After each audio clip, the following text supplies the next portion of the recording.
राशि की जिंदगी में सब कुछ सही चल रहा था जब मनीष उसकी जिंदगी में आया था। कॉलेज के दिनों में दोनों की मुलाकात एक प्रोजेक्ट के दौरान हुई थी और धीरे धीरे दोस्ती प्यार में बदल गई।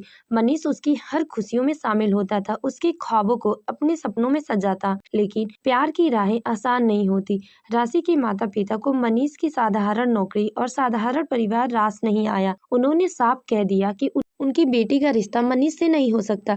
मनीष ने भी बहुत कोशिश की, लेकिन जब हर दरवाजा बंद हो गया तो राशि ने अपने परिवार के दबाव में आकर मनीष से रिश्ता तोड़ लिया। कुछ महीनों बाद राशि की शादी प्रकाश से तय कर दी गई। प्रकाश एक बड़ी बिजनेस फैमिली से था, अमीर, रुतबेदार, लेकिन पारिवारिक मोह माया से कोसों दूर। शादी के बाद राशि को लगा था कि शायद वक्त के साथ सब कुछ ठीक हो जाएगा, लेकिन हालात और बिगड़ते गए। प्रकाश अपने बिजनेस डील और दोस्तों में व्यस्त रहता और घर आते ही अपने तनाव और गुस्सा राशि पर निकालता।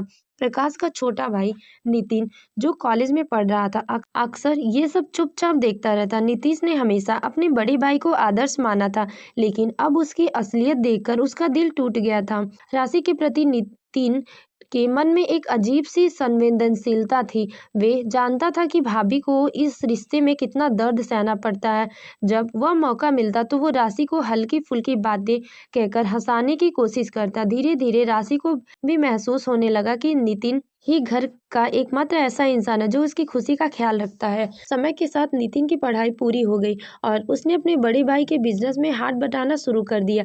अब वह पहले से ज्यादा परिपक्व हो गया था, लेकिन घर का माहौल जस का तस था। राशि की जिंदगी में तब एक नई उम्मीद जगी जब वह प्रेग्नेंट हुई। उसे लगा शायद बच्चा के आने के बाद प्रकाश बदल जाएगा, लेकिन ऐसा नहीं हुआ। प्रकाश अब भी वही था और अब तो उसने अपने दोस्तों के सामने भी राशि का अपमान करना शुरू कर दिया था। नितिन ये सब देखकर अंदर ही अंदर जल रहा था। एक दिन जब प्रकाश ने नशे में आकर राशि को गाली देते हुए उसके ऊपर हाथ उठा दिया तो नितिन से रहा नहीं गया। उसने पहली बार अपने भाई के खिलाफ आवाज उठाई, भैया अगर आप इन्हें खुश नहीं रख सकते तो कम से कम इन्हें दुखी भी मत करो। यह आपकी बीवी है, कोई नौकरानी नहीं। राशि की वजह से दोनों भाइयों में बहस हो गया और प्रकाश अपना आपा खो दिया और गुस्से में नीतीश को घर से निकल जाने के लिए कहा, लेकिन नीतीश चुपचाप कमरे से बाहर चला गया। उस दिन उसके मन में राशि के लिए सम्मान और भी गहरा हो गया। कुछ महीनों बाद एक रात प्रकाश का एक्सीडेंट हो गया। शराब के नशे में गाड़ी चलाते हुए उसने अपना नियंत्रण खो दिया और गाड़ी एक खंबे से टकरा गई।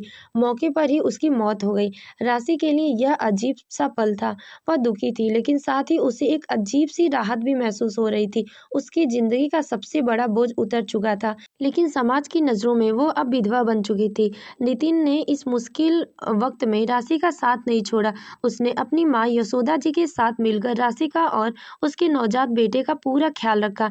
नीतीश के मन में अब राशि के लिए सिर्फ सम्मान नहीं बल्कि एक अनजाना आकर्षण भी पलने लगा था। समाज में विधवा को दूसरी शादी का हक बहुत मुश्किल से मिलता है, लेकिन यशोदा जी ने यह दिन अपने दिल की बात कह दी। बेटा, मैंने सोचा है कि तुझे और नितिन को एक कर दूं। इस घर में तुम्हारी जगह है और तुम्हारे बेटे को भी अपने पिता का प्यार मिलेगा। राशि ये सुनकर सन्न रह गई। उसने कभी नितिन को उस नजर से नहीं देखा था। वो जानती थी कि नितिन उसका बहुत ख्याल रखता है, लेकिन क्या ये प्यार था या सिर्फ दया? नितिन भी उलझन में था। उसने हमेशा राशि को भाभी के रूप में देखा था, लेकिन अब उसके दिल में उठी भावनाओं को वो अनदेखा नहीं कर पा रहा था।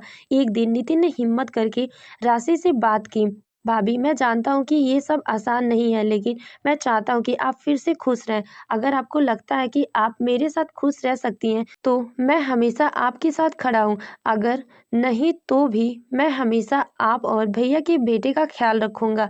राशि की आंखों में आंसू थे। उसने पहली बार महसूस किया था कि नितिन का प्यार सच्चा था, लेकिन वो अब भी खुद को इस रिश्ते के लिए तैयार नहीं कर पा रही थी। शादी के दिन जैसे जैसे करीब आ रहे थे, राशि के दिल में एक अजीब सी हलचल बढ़ती जा रही थी। हर कोई उसकी मुस्कान, उसके नए जीवन की खुशी समझ रहा था, लेकिन उसके अंदर एक तूफान सा मचा हुआ था। वो नीतीश के लिए कोई गलत भावना नहीं रखना चाहती थी, क्योंकि नीतीश एक नेकदिल इंसान था, लेकिन राशि के दिल में किसी कोने में उसका पुराना प्यार, मनीष की यादें अब भी सांस ले रही थी।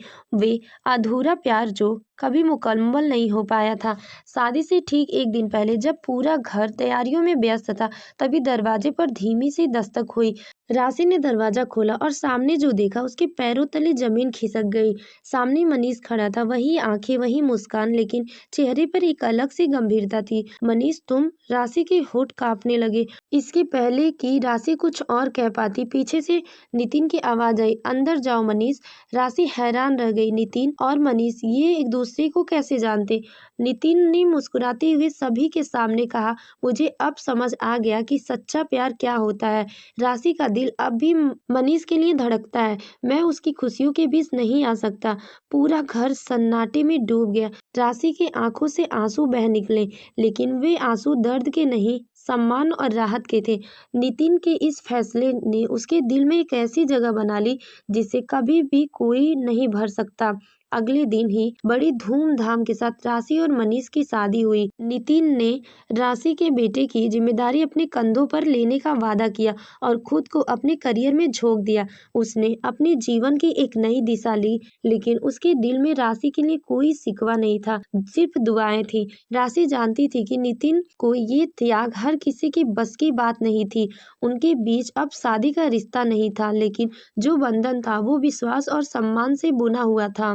कभी कभी जिंदगी हमें ऐसे मोड़ पर लाकर खड़ा कर देती है जहाँ दिल के फैसले दिमाग की परछाइयों से टकरा जाते हैं, लेकिन जो लोग हमारे लिए सबसे बड़ा त्याग करते हैं वे हमेशा हमारी जिंदगी में एक खास जगह रखते हैं। तो दोस्तों, नितिन ने जो फैसला लिया, क्या आपको लगता है कि उसने सही किया? अपनी राय हमें कमेंट में जरूर बताएं। और हाँ दोस्तों, आपको हमारी ये कहानी कैसी लगी ये भी कमेंट करके जरूर बताएं। अगर कहानी ने आपके दिल को छू लिया हो तो हमारे चैनल को सब्सक्राइब करना ना भूलें।